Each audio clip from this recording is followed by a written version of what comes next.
A paz do Senhor, irmãos. A palavra do dia está em Filipenses 2, do 7 ao 10, que diz assim: Antes a si mesmo se esvaziou, assumindo a forma de servo, tornando-se em semelhança de homem e reconhecendo em figura humana.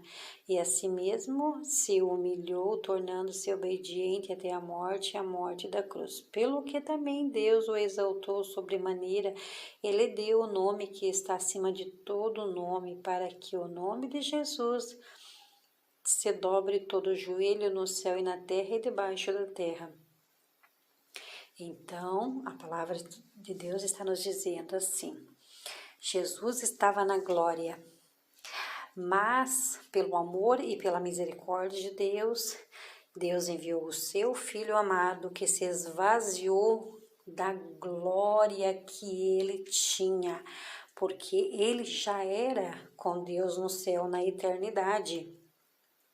Então, ele se esvaziou dessa glória, ele assumiu a forma de servo, porque o Senhor fala, ele veio para servir, e assim ele diz assim para nós também, que nós temos que servir os nossos irmãos, cada um ajudando o seu e todos servindo como servo. Ele veio como servo e dá o exemplo para todos nós. Ele se tornou humano porque nasceu de uma mulher humana, ele se fez de forma humana. Ele se humilhou porque ele foi aprendendo a ser obediente. Como Jesus nasceu de forma humana, então ele nasceu como bebezinho e ele foi aprendendo tudo. Então, Deus trabalhando na mente dele, na forma que ele foi crescendo, saindo das fraldas e ficando maiorzinho, 5, 6, e foi crescendo e foi ficando adolescente.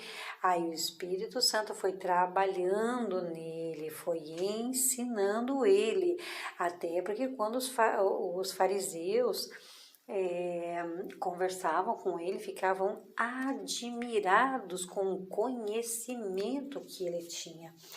Eles estavam numa festa e ele foi ao templo conversar com os fariseus, e Maria e José se deram conta depois, cadê o menino que não apareceu, não veio conosco, voltaram, e ele estava no templo conversando com os fariseus estavam impressionados com o conhecimento dele, mas ele se esvaziou da glória e foi aprendendo tudo na medida que ele foi crescendo e foi se tornando obediente a Deus.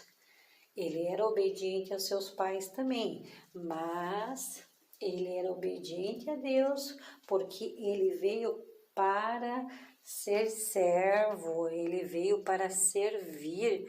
Então, assim, nós temos que fazer dessa forma, agir com humildade e viver na obediência, assim, o mesmo exemplo que Jesus deu para nós temos que fazer, viver na obediência quando o Senhor mandar, a gente fazer a vontade dele, colocar Deus sempre em primeiro lugar. Em tudo que você fazer, faça primeiro a vontade do Senhor e depois você vai fazer as coisas que você tem para fazer. Mas antes disso, saiba que você tem que sempre colocar Deus em primeiro lugar. Em primeiro lugar, acordando, antes de tomar o teu café, você vai fazer a tua oração. Então, antes de você fazer qualquer coisa, você vai entregar a tua vida ao Senhor todos os dias. Senhor, eu entrego e peço perdão dos meus pecados, que o Senhor me guie nos caminhos corretos. Então, é assim, esse é o exemplo que Jesus nos deu. Então, depois que morreu em morte de cruz, para a remissão dos nossos pecados, para que a gente venha poder se arrepender dos nossos pecados. Então, Jesus subiu aos céus e está glorioso agora. Então, todo nome se dobra a Jesus, tanto no céu, os anjos, os arcanjos, todos os seres humanos e embaixo da terra. E quer dizer, quando ele entra no Hades, quando Jesus passeia no Hades, então lá também todo joelho se dobra no Hades. A paz do Senhor e bom dia a todos.